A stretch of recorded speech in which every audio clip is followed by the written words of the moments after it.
Warning: the following video contains disturbing material that may be inappropriate for younger viewers. Parental discretion is advised.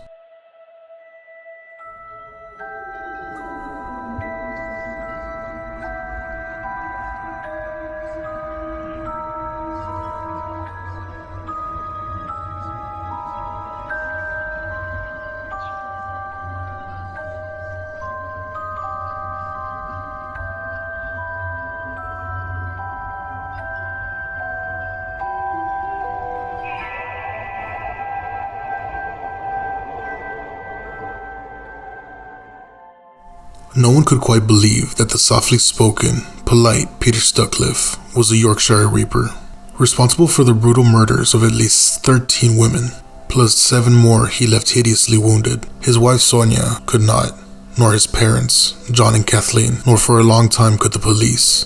After all, they had interviewed him no less than 9 times in connection to the case before he was finally caught.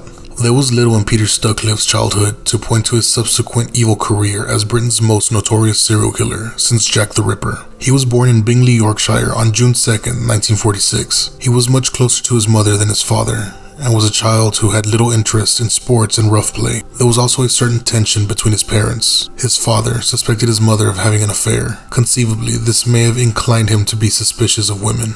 Certainly, Peter was shy of women and did not have a girlfriend until he was 19 years old. And he met Sonia, the daughter of Czech immigrants. They began to go out together and eventually married 8 years later. Meanwhile, Peter worked at a series of jobs, and for a while he was a gravedigger. He liked to steal trophies from the bodies he buried, and horrified his workmates with persistent references to necrophilia. Evidently, there was already something suspiciously disturbed about Peter. This was also hinted at by his fondness of visiting wax museums that specialized in macabre displays of dead bodies. Peter and Sonia married on August 10th, 1974. Shortly afterwards, in June 1975, he qualified as a long-distance lorry driver. Then he learned that following a miscarriage, Sonia would be unable to have children. The following month, he carried out his first attack on a woman. He assaulted her by hitting her over the head with a hammer, and then slashing her body with a knife. She survived the attack, as did Peter's second victim. Both women were severely injured and utterly traumatized. Peter's next victim was unluckier.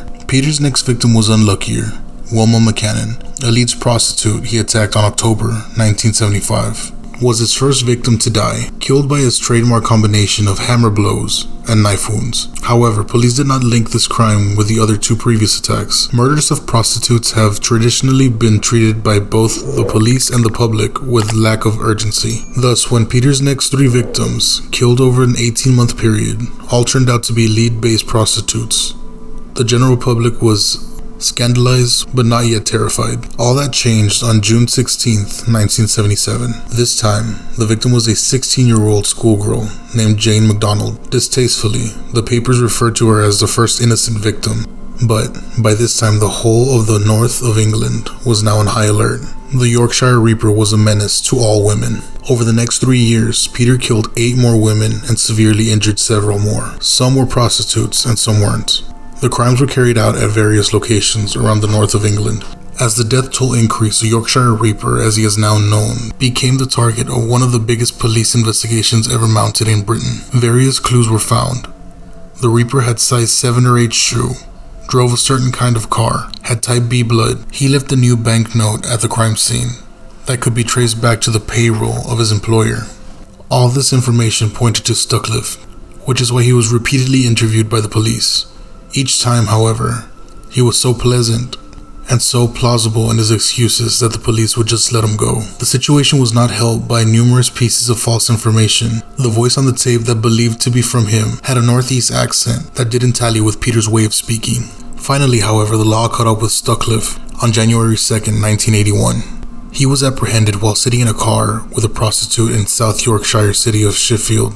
The policeman checked his car for registration and found the car had false number plates. He arrested Peter, although not before he had hidden the hammer and knife he had been carrying. While in custody, Peter's history as a Ripper suspect surfaced. The arresting officer decided to go back to the scene of the crime and found the weapons Peter had hidden.